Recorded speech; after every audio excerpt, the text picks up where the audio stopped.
Hello विद्यार्थियों। आज का जो हमारा टॉपिक है वो है प्रधानमंत्री एवं मंत्री परिषद। आप जैसे आपको सभी को पता है कि हमारे यहाँ संसदीय शासन व्यवस्था है और जहाँ जो राज्याध्यक्ष है अर्थात राष्ट्राध्यक्ष है यानी हमारा भारत के जो राष्ट्रपति हैं वो संवैधानिक प्रमुख भी हैं और शासन के प्रमुख भी हैं। लेकिन उनको जो संघ की जो कार्यपालक शक्ति जो उनमें निहित की गई है उनका वास्तविक जो प्रयोग है वो प्रधानमंत्री सहित मंत्रिपरिषद के द्वारा किया जाता है। तो इस दृष्टि से सामूहिक उत्तरदायित्व की भावना जो कि संसदीय शासन प्रणाली की प्रमुख विशेषता है, उसी के अनुरूप जो मंत्रिपरिषद है वो सामूहिक रूप से विधायिका के प्रति उत्तरदायी होती है। इसका मंत्रिपरिषद और जो प्रधानमंत्री है उनकी स्थिति को भारतीय संविधान में जो अनुच्छेद 74 है उसके द्वारा वर्णित भी किया गया है कि राष्ट्रपति को उसके कार्यों के संपादन में सहायता और सलाह देने के लिए एक मंत्रिपरिषद होगी जिसका प्रमुख प्रधानमंत्री होगा। अब मंत्रिपरिषद है तो उसकी जो संरचना है उसकी बात करें तो जो अनुच्छेद 74 है और जो 75 हैं उससे मंत्रिपरिषद की संरचना से संबंधित जो व्यवस्था है वो उनमें दी गई है। तो जो राष्ट्रपति हैं वो लोकसभा में जो भी बहुमत दल के नेता है उनकी प्रधानमंत्री के रूप में नियुक्ति करते हैं और यदि किसी स्थिति में किसी भी दल को स्पष्ट बहुमत नहीं मिले तो राष्ट्रपति उस समय स्वविवेक से निर्णय करते हैं कि कौन व्यक्ति बहुमत सिद्ध करने में सफल हो सकता है। तो वो ऐसे ही व्यक्ति को आमंत्रित करते हैं जो कि बहुमत सिद्ध कर सके। तो अनुच्छेद जो 75(1) है उसके अनुसार प्रधानमंत्री की नियुक्ति राष्ट्रपति द्वारा की जाती है और अन्य जो मंत्री हैं उनकी नियुक्ति राष्ट्रपति प्रधानमंत्री की मंत्रणा से करते हैं। तो इस अनुसार जो मंत्रीगण हैं वो राष्ट्रपति के प्रसाद पर्यंत अपना पद धारण करते हैं और मंत्रिपरिषद लोकसभा के प्रति सामूहिक रूप से उत्तरदायी रहेगी और जो उनकी पद व गोपनीयता के संबंध में जो व्यवस्था है वो इसी प्रकार से अनुच्छेद 75 में दी गई है।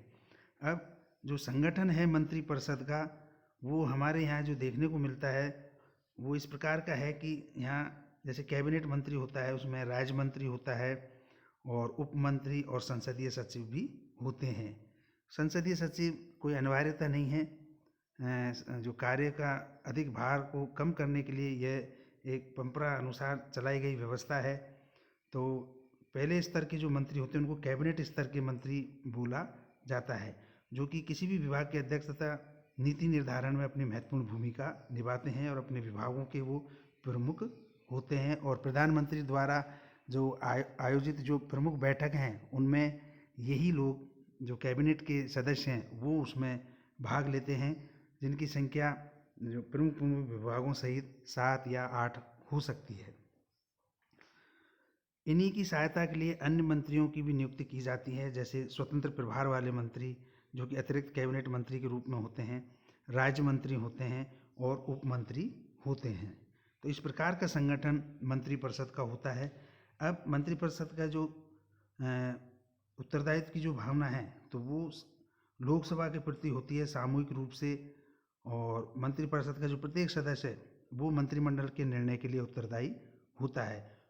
मंत्री से जब उससे विभाग से संबंधित जब संसद में प्रश्न पूछे जाते हैं तो सभी मंत्रियों का ये दोहरा उत्तरदायित्व है कि वो उनका बखूबी से अंजाम दे, क्योंकि संसदीय शासन व्यवस्था में ये कहा जाता है मंत्रिमंडलीय व्यवस्था के बारे में कि सब एक साथ तैरते हैं, एक साथ डूबते हैं।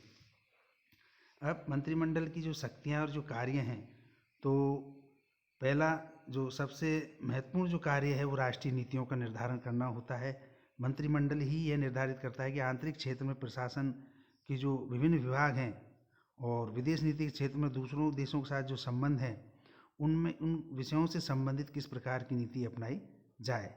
साथ ही संसद के अधिवेशनों को बुलाना, सत्रावसान, महत्वपूर्ण विधेयकों का मंत्रिमंडल द्वारा प्रस्तुतिकरण आदि भी मंत्रिमंडल के ही कार्य होते हैं। दूसरा, प्रशासनिक कार्यों का संचालन करना भी मंत्रिमंडल का ही दायित्व है।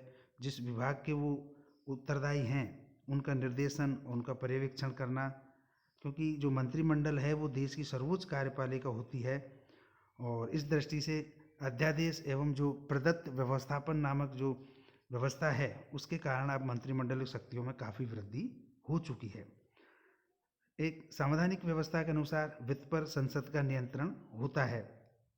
तो देश की जो आर्थिक नीति का जो निर्धारण है वो मंत्रिपरिषद द्वारा ही की जाती है, क्योंकि आप आम अखबार में जब खबर पढ़ते होंगे फरवरी माह के एंड में कि बजट प्रस्तुत किया जा रहा है, तो वो बजट प्रस्तुत करने का जो दायित्व है वो प्रधानमंत्री के नेतृत्व में जो कैबिनेट है वो सब विचार विमर्श करने के बाद वित्त मंत्री द्वारा संसद में प्रस्तुत किया जाता है।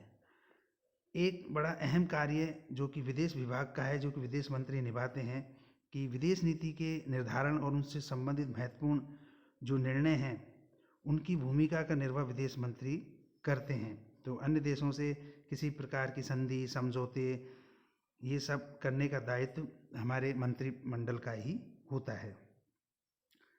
भारतीय संविधान द्वारा जो भारत के जो राष्ट्रपति हैं उनको जिन महत्वपूर्ण नियुक्तियों का अधिकार दिया गया उनका वास्तविक प्रयोग मंत्रिमंडल द्वारा ही किया जाता है, क्योंकि राष्ट्रपति को जो भी नियुक्ति करनी होती है वो सब मंत्रिमंडल के परामर्श के ऊपर ही निर्भर होती है, क्योंकि उनके परामर्श से ही राष्ट्रपति वो सारे कार्य करते हैं। तो इस प्रकार से इनकी शक्तियाँ और मंत्रिपरिषद के कार्य होते हैं। अब मंत्रिपरिषद की जो पदावधि है वो जैसा आप सभी को पता है कि लोकसभा में जब तक उनको बहुमत प्राप्त है वो अपने पद पे बने रहते हैं, और जब कभी भी प्रधानमंत्री के साथ किसी मंत्री का मतभेद हो जाए या प्रधानमंत्री को ये संदेह हो जाए कि उसके मंत्रिमंडल का कोई सदस्य अपने कर्तव्यों का निर्वहन करने में असक्षम है, तो वो राष्ट्रपति से सिफारिश करके उसको बर्खास्त करवा सकते हैं।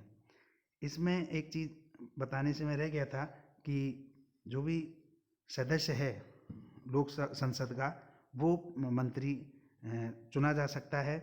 यदि कोई सदस्य नहीं भी है और तो वो 6 माह के लिए मंत्री बना रह सकता है, क्योंकि 6 माह के अंदर अंदर उसे किसी भी सदन का सदस्य होना अनिवार्य है।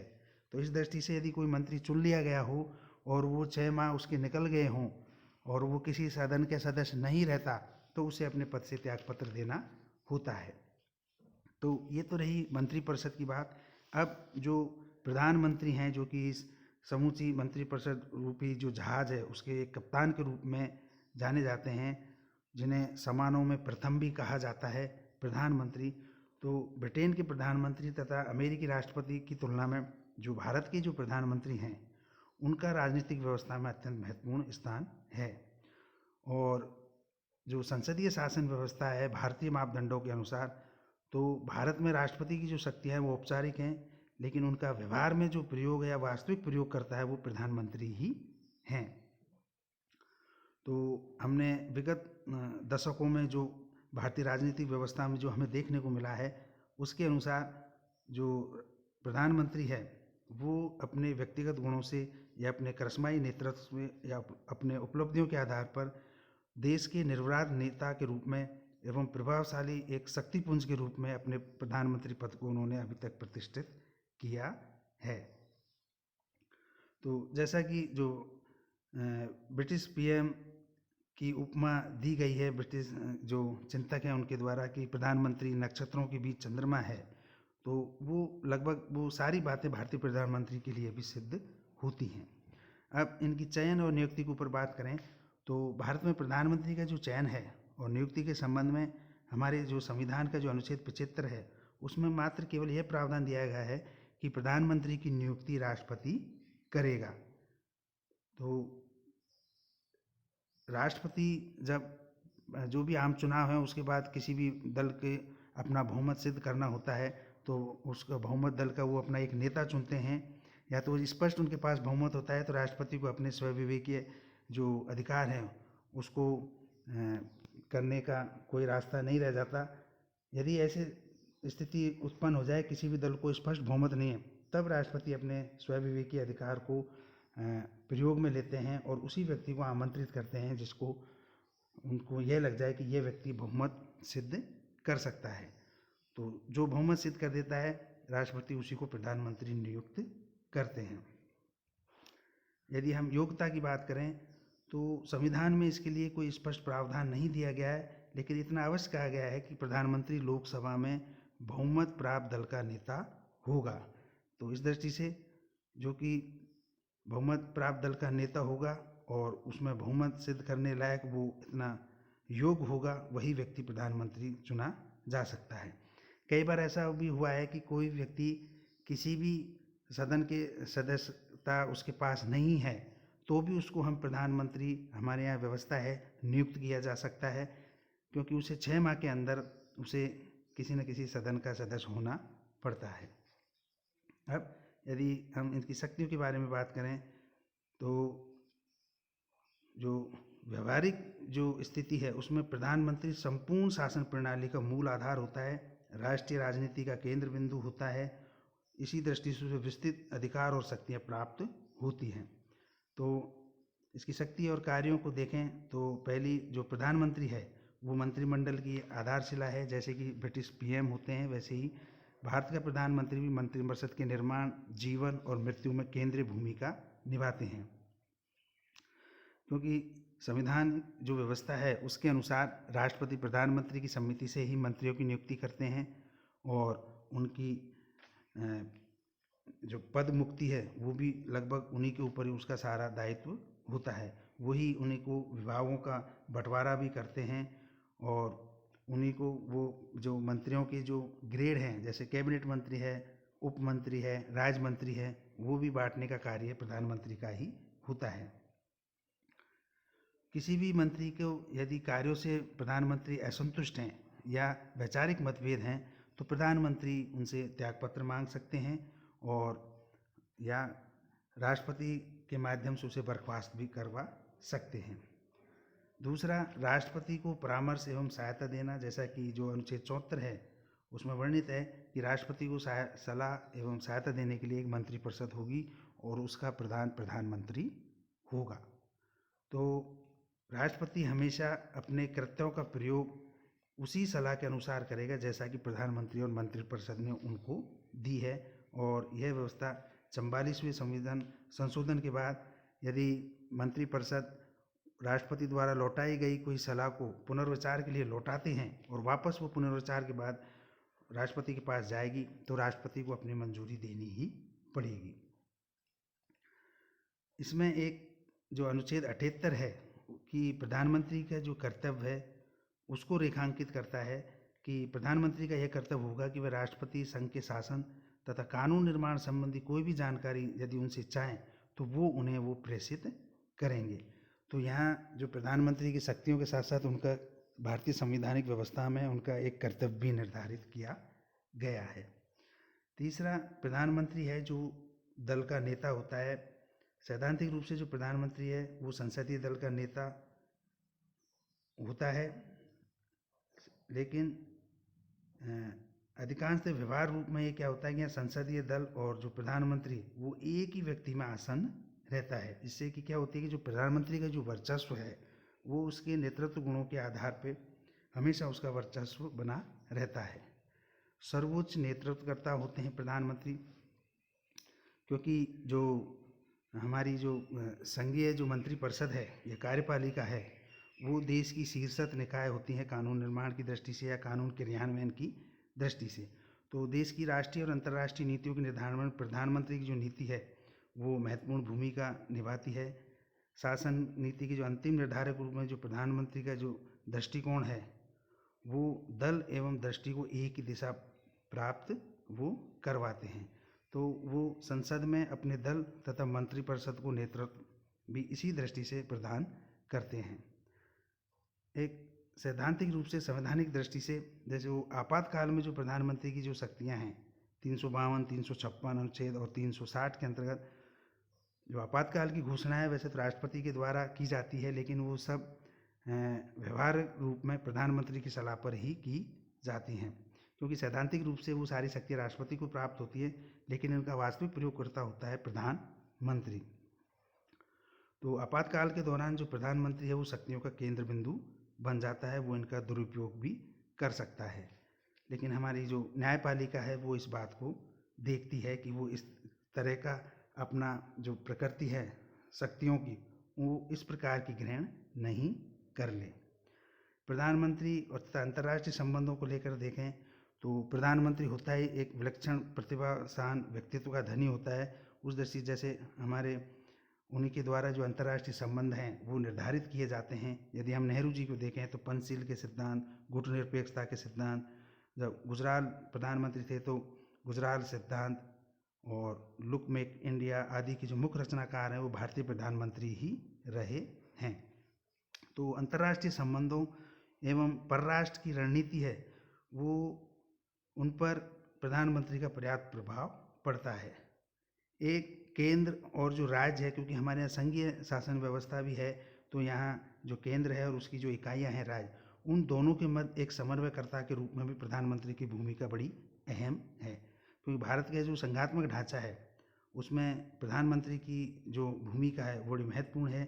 शक्तिशाली प्रधानमंत्री के युग में राज्यों पर केंद्र का वर्चस्व हमेशा, उदाहरणतः हम देखें तो शुरू से देखने को हमें मिलता है। लेकिन जो प्रधानमंत्री है उसकी प्रमुख भूमिका केंद्र एवं राज्य के जो संबंध है उनको सौहार्दपूर्ण बनाना होता है। एक संसद में भी प्रधानमंत्री की केंद्रीय स्थिति रहती है, क्योंकि लोकसभा में जो बहुमत दल का नेता है वही प्रधानमंत्री बनता है। तो लोकसभा का जो जीवन और जो मरण है, या अर्थात जो कार्यकाल है, वो उन्हीं के ऊपर निर्भर करता है। क्योंकि जब भी लोकसभा भंग की जाती है तो वो प्रधानमंत्री सहित जो मंत्रिपरिषद है उनके लिखित अनुमोदन के माध्यम से ही वो की जाती है। तो इस दृष्टि से जो भारतीय प्रधानमंत्री है, जो कि व्यवहार्य रूप में शासन का अध्यक्ष होता है, और राष्ट्रपति जो कि देश का राष्ट्राध्यक्ष है और कार्यपालक शक्तियाँ उसमें निहित हैं, लेकिन उन वास्तविक शक्तियों का प्रयोग प्रधानमंत्री करता है। तो इस दृष्टि से भारतीय राजनीति में जो राजनीति का केंद्र बिंदु, समस्त शक्तियों का जो केंद्र बिंदु है वो प्रधानमंत्री ही होता है। क्योंकि संसदीय शासन व्यवस्था में प्रधानमंत्री का जो पद है वो बड़ा ही महत्वपूर्ण होता है। तो संवैधानिक शक्तियों और व्यवहार्य जो निष्पादित भूमिका के कारण जो देश की राजनीतिक व्यवस्था है उसमें प्रधानमंत्री की भूमिका शक्तिशाली और प्रभावपूर्ण बनती ही चली जा रही है।